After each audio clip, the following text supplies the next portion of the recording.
Acclaimed Filipino-American businesswoman, lawyer, author, and philanthropist Loida Nicolas Lewis has released her latest book, Look Younger When You're Older, No Botox, No Surgery, Philippine edition.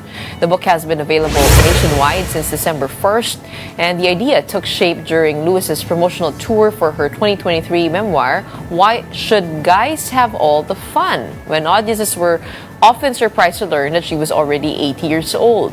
Repeatedly asked about her youthful appearance and energy, Lewis decided to share her personal self-care habits, daily routines, and mindset that have helped her stay vibrant throughout the years. Now, through the book, she hopes to inspire readers, especially younger generations, to live healthier, happier, and to embrace aging with confidence and grace. Talk more about her book. We have her in the studio to inspire us all this Friday morning. We have Loida Nicolas Lewis. Welcome to the show. Thank you, Gretchen, for having me. I join everybody else in their surprise to find out that you are 80 years old. Yes. And this was a reaction in your book tours, in your first book, right? Anong sinasabi ng mga tao, and how was that encounter for you? Yes, they always ask me, why did you write the book, Why Should Guys Have All the Fun? Your memoir. So I said, when I was 60, I promised myself by 75, I'll have my memoir. And then I reached 75, 76, 77. Sabi ko, no, I have to do it when I'm 80. And I did. And every time I say that, what? You're 80? So sabi ko, that's my next book. Look younger when you're older. No Botox, no surgery. So you've always wanted to write this book with this The second book, no.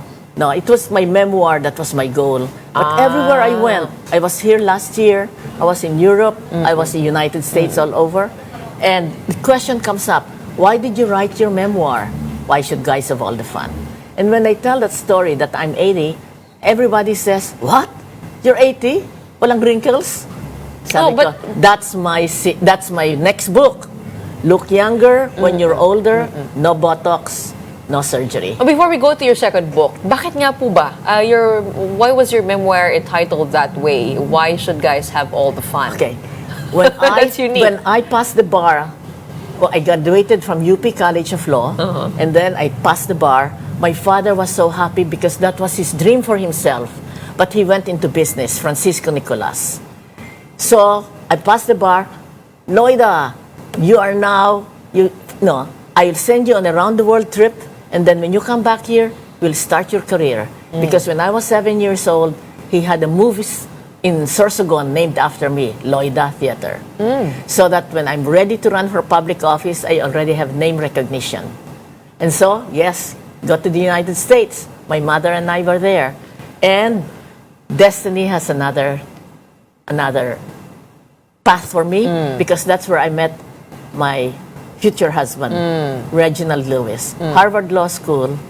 We met on a blind date, and 7 months later, we were married, 1969. So that's the story. And 15 years later, Mr. Lewis bought $1 billion company, the first African American, or really the first American to buy $1 billion company outside the United States, Beatrice International. And we lived in Paris, lived the life of the rich and famous, and 5 years later, Mr. Lewis died. I was totally discombobulated. And I'm so glad I am Catholic, I'm Christian, because I never lost faith in God. And so after 1 year, I have gotten myself together. I said, I will run the company. So I became CEO of Beatrice International, $1 billion company. And I ran it for 7 years. Liquidated the company. The goal was paying debt, so we had zero debt, and I sold everyone, and I got 1 billion back. Wow. So that's more or less, I said, I am an immigrant. I am Filipina, Asian. Asian Americans at that time were subject of Asian hate. And so I said, the book should be, Why Should Guys Have All the Fun? An Asian American, so they have to know an Asian American is just like anybody else. I fell in love, I got married, I had children, and I ran $1 billion empire. This is your message to the world. My message to the world, especially in America. So it is a book on women empowerment. Your life. It's a book of someone who could overcome hurdles, including death of my beloved. So I want people to know that whatever comes your way, if you have faith in God and you work hard, you will succeed. And this second book is a book on overcoming aging. Yes, this second book, why should guys have all the fun, is not only about facial. Look younger when you're older. You should look younger when you're older, and you should start now. Sasabihin, I'm 60. Start at 60. So what's the secret? The secret is, yes, you have to decide. You have to decide whether you'll do it now, whatever age you are. All right? So, well, it's chapter 1, chapter 2. Moisturize, mist, spray your face. I hear my mom. my mom's probably watching. Yes. And then the most important is that internal. Okay? The past is always the past. The future you don't know. So live on the present. And have faith in God that everything will be all right in the end. Because if it's not all right, it's not the end. So laging may hope. Trust in God. Diretsong lakad. Mabubuti ang buhay mo. So it's internal and external. Why was it important for you to emphasize no Botox, no surgery? It's on the front page. It's on the cover. Especially here in the Philippines, people are so concerned about being white, having wrinkles. And so those who can afford it, they go for Botox. They go for surgery just to look young because, it's a young culture. But all I'm saying is that there's no need for you to spend that much. You can remain youthful like I am. I have no Botox. I've never gone to surgery. But every day, do what I have read in the book. Do it every day. But the most important is mental attitude. All right? You will have disappointments. You'll have failures. You'll have tragedy. You will have betrayals. Okay? Of course, you cry. You weep. Go with the flow. But afterwards, that's the past. The future is good. Let go of the past. Let go of the hurts. Huwag kang parang ulit ng ulit sa isip mo anong ginawa sa'yo, yung sinabi sa'yo. Lahat ng galit. Yung galit mo. Okay? Siyempre, natural, magagalit ka. Natural, iiyak ka. Natural, masakit ang puso. But why dwell in the past? Okay, so it's very important to look youthful and have joy in your life. Every day, thank you, Lord, another day. Okay, so you have joy because you have God and develop friendships. Tayong mga Filipino, lagi tayong may mga barkada. So yung barkada mo, kailangan pareho ng isip mo rin. Kung sila, pag nagsaano, alam mo ba ito, blah, blah, blah, ito, I mean, toxic yan. It's toxic. Lumayo ka. Layo ka. Bakit mo, why are you going to put mud or anger or... And what kind of friends should they look for? Well, yung kapareho mo. Pareho ko. I have culture friends, people who love to go to Broadway, go to movies, go to opera. I have friends in politics na, we campaign for somebody we like. I have friends from high school. Okay? I have friends when we live in Paris. We talk each other as much as possible once a week on the internet. Okay? Para bang confessional.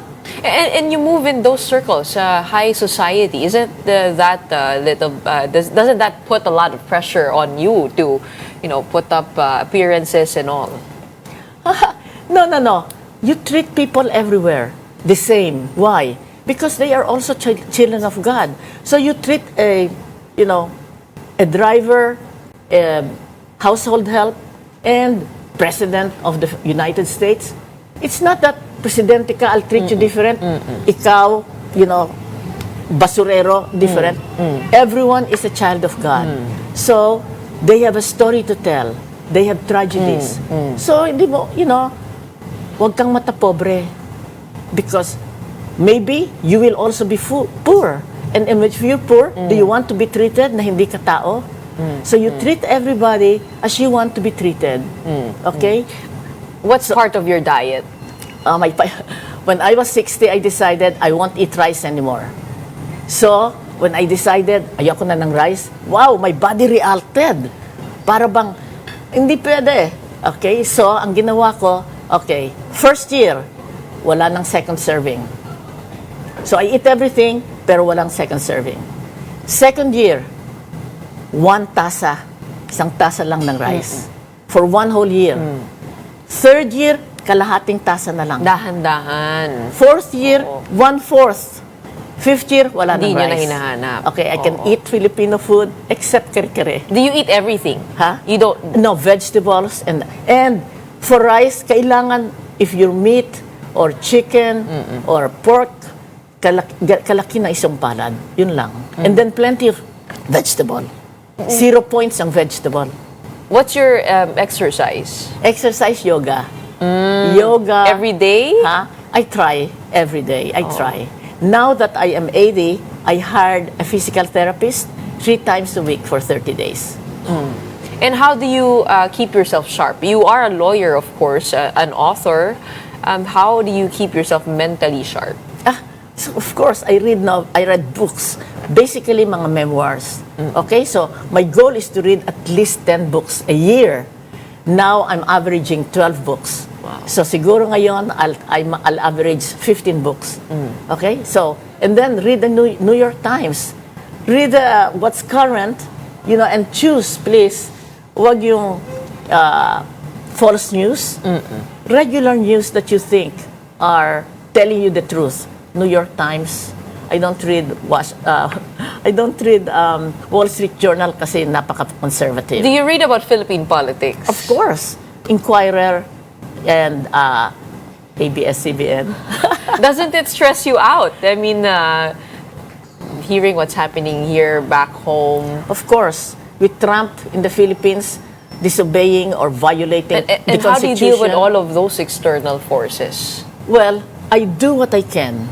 All right? So, I said, for those candidates in the United States, I want United States to turn blue, not Republican, but Democrat or independent. And so, those that I think that have a chance of winning, I send a little thing.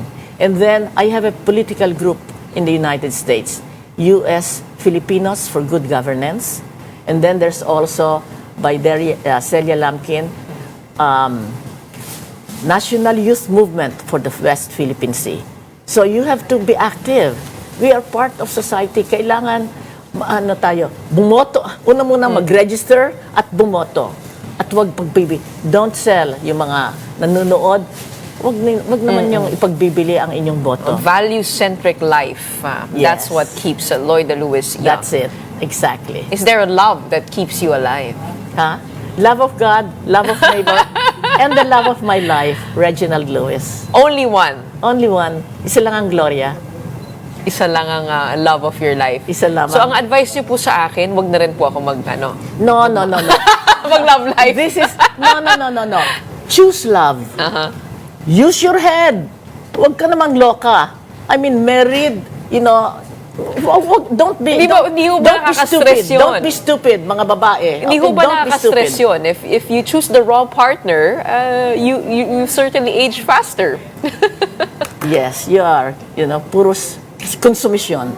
But, you have to, because, siyempre, in our marriage, in my marriage, siyempre, ang daming, another woman, etc., jealousy, the temper of Mr. Lewis is like, blip, blip, blip, blip, blip, blip, blip, puros mura. So, I have to decide, mahal ko ba siya? Mahal ko. Mahal ba niya ako? Mahal ko. So, don't sweat the small stuff. Okay? Don't sweat the small stuff. Mahal ka, provides for you, provides for the children, you live a good life. Don't sweat the small stuff. And if you're jealous, love is kind, love is patient, love does not keep a record of wrongs. Love is forever. You remind me of my grandmother, my late grandmother, who lived on till 86. And she's very much like you, always grateful, always joyful. At ganyan po, ang lagi niya sinasabi, thank you Lord, lagi tayo magpasalamat. Ayan, sinabi bago pa niya, man mangyari. always grateful, always joyful. That's the secret of keeping young. Where can we find your book? Where can we buy your book? I will have a personal appearance at the Shangri-La Plaza. And this is published by the National Bookstore. So if you go to the National Bookstore, they have this book. It's 499 pesos. National Bookstore. National Bookstore, And, Anvil. and last po, no, before I let you go, can you repeat your skincare routine? Is sunblock in there? Oh, syempre. And smile, and smile. Okay. Moisturize. Moisturizer. Spray. Okay? Sunblock, yes. And smile. And a smile. Smile. Ganun lang kasimple. Choose joy Oo. in your life. Hindi naman humahal. Walang mahal. To stay healthy. No Botox. And you're perfectly healthy. Wala po kayo nararamdaman. I weigh myself every day. Why? Kasi pag hindi, isang linggo, 1 pound. Another month, 2 pounds ka na. 3 pounds. Before you know it, 20 pounds ka na. So, weigh yourself every day. It seems like you track a lot of your habits, no? Do you journal as well? I journal every day. That's Ang why. journal kasi, para bang you pray to God, sinusulat mo. Okay? What made you happy, what made you sad. Consolation, desolation, Jesuit yun. Examine. Oh, so now I understand the habits and Yes. why you have lived beautifully till 80 and more. So for everyone, please do get a hold of your copy. Look younger when you're older. No Botox, no surgery. That's Loida Nicolas Lewis's latest book, and you can find that in National Bookstores. Thank you so much for inspiring us today. Thank you, and Gretchen. sharing your secrets to staying young and looking young, even when you're 80. Maraming salamat po sa inyong oras. We have, again, Loida Nicolas Lewis, author of the book, Look Younger When You're Older, No Botox, No Surgery,